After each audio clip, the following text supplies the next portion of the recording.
Hi everybody, I'm Leah of CJ Drill, and today I'm going to show you how to cut a laminate post form countertop. Now post form means that the backsplash is built right into the countertop, okay? The technique that I'm going to show you today is going to be a way to cut a countertop, straight cut, miter cut inside or outside, doesn't really matter. The technique is still the same. Now I'm going to do an outside miter cut today and demonstrate how that's done with just a hand saw and a circular saw. Let's get started. So to get started, we're going to take this countertop and we're going to flip it over. So what I have here is a speed square, and this is what's going to help us get our 45-degree angle cut, our miter cut here, okay? Because a 45 is built into the speed square. That's what this is. This is 45. So I've got my speed square, and I'm resting it up against the lip of the counter, all right? Now the counter is upside down, right? And we're going to hold this speed square firmly in place, and we're going to mark our line. So that's 45, and we have to continue this line. So what I'm going to do is I'm going to take I have a framing square, I'm going to lay it up against the 45-degree angle there, and I'm going to continue that line.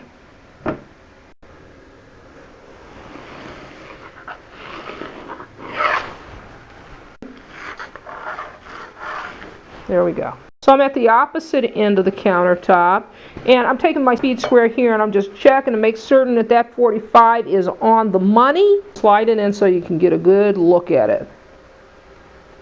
See, it's right on the money there. Now that I have my countertop marked, now it's time to set up the cut. I'm going to set up a straight edge on this side to give my circular saw something to ride, make certain I make a precision cut. Okay, so I'm getting my straight edge set up here, and all you need is a piece of lumber that has a nice clean straight edge. Okay, so if you don't know how to set up a cutting jig, because this is really what it is, it's a cutting jig, and make certain that you get a perfectly straight cut. You can go to the CJ Drill video called How to Make a Perfectly Straight Cut in Wood. It will show you the setup that I'm showing you right now. So I've got my straight edge set, all right? And again, this is what the saw is going to ride against to give us this nice straight cut. Now I need to clamp this down, but I don't want to damage the countertop in doing so. So if you come around to the back end, I'm going to show you how that's done. What I have here is a piece of scrap wood and a C-clamp. And what I'll do is I'll take this piece of wood, I'll put it underneath, and what the scrap wood will do is it'll protect the laminate countertop from getting gouged by the C-clamp, because we've got to secure this board in place, and this is the only way to do it. Now what I have here is I have blue masking tape, and what this is going to do is it's going to help the laminate from chipping. And what we're going to do is we're going to take this blue masking tape and we're going to run it along this line, okay, but underneath. Okay, so we're almost ready to start our cut, but I want to show you that what I've put in here, I've got a fine tooth saw blade. Okay, so I've got my blade set at the maximum depth because I've got to get through the backsplash. I'm still going to be left with, I don't know, maybe about 1.5 inches of backsplash I'm not going to be able to cut through, but that's why I've set the blade at its maximum depth. Okay, so we're ready to go. Our straight edge is set exactly where we want it. We have to make certain that this side that we cut is supported, because once we cut all the way through the backsplash and through the countertop, it's only going to be hanging on by 1.5 inches.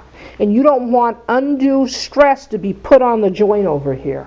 So just make certain that that part you're cutting off is also supported. Now I want to say one last thing before we start to make our cut. The most important thing that you can do is to make certain that your straight edge is set up on the money, because a miter cut is a precision cut. It's got to be exact. The next thing, folks, is keep in mind that our shoe is riding up against the edge of this piece of straight edge, this piece of wood. It's got to stay up against it. You cannot allow the blade to wander. Make certain that you start the saw off the countertop. Don't pull the saw blade right up to the countertop. back it up. But make certain, you have to make certain that your shoe, that's what this is the shoe, is snug up against your, this is an artificial fence, snug up against the straight edge. Here we go.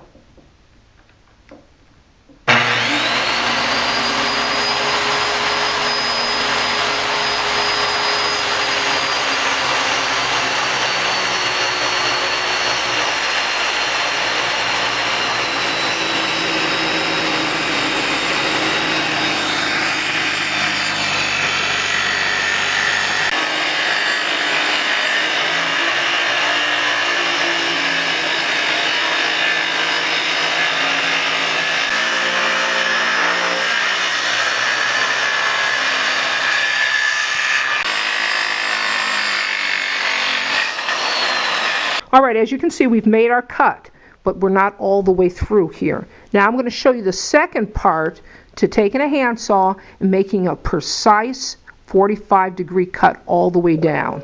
Now to do this, it's time to remove the C-clamp. So that's what I'm going to do. I'm going to remove the C-clamp. What you want to do is you want to take a piece of scrap wood, and what you want to do is you want to cut a 45 in it. See?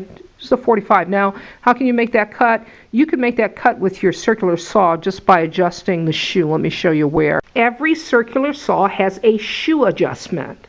All right? And on this particular circular saw, the adjustment is made right here by this wing nut.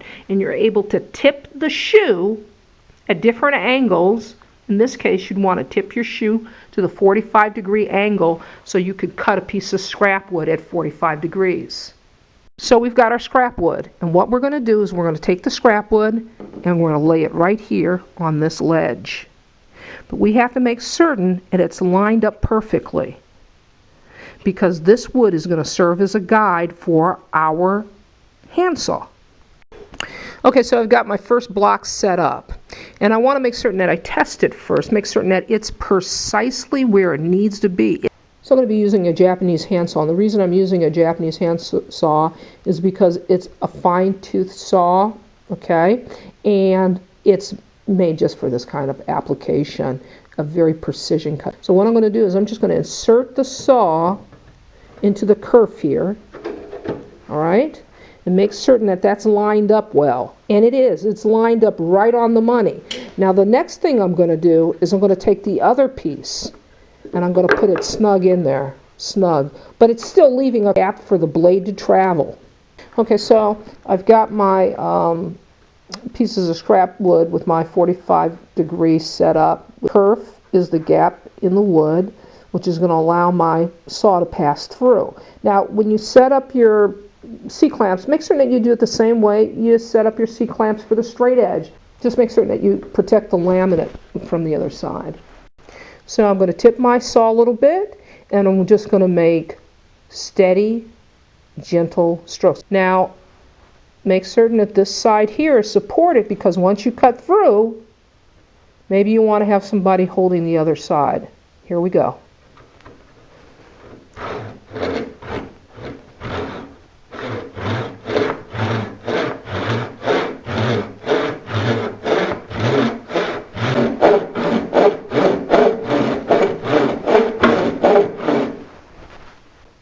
Okay, so what? It's cut all the way through, so we're going to slowly just remove it. Okay, so we're going to flip it over and we're going to see the fruit of our labors, okay? Okay, so that's it. We're just going to remove the tape, and if you come in close, I'll show you where the tape has protected. I'm going to take my time here. Ready? It's prevented it from chipping. There we go. And that's it. That's a perfect 45-degree miter cut using a circular saw and a handsaw.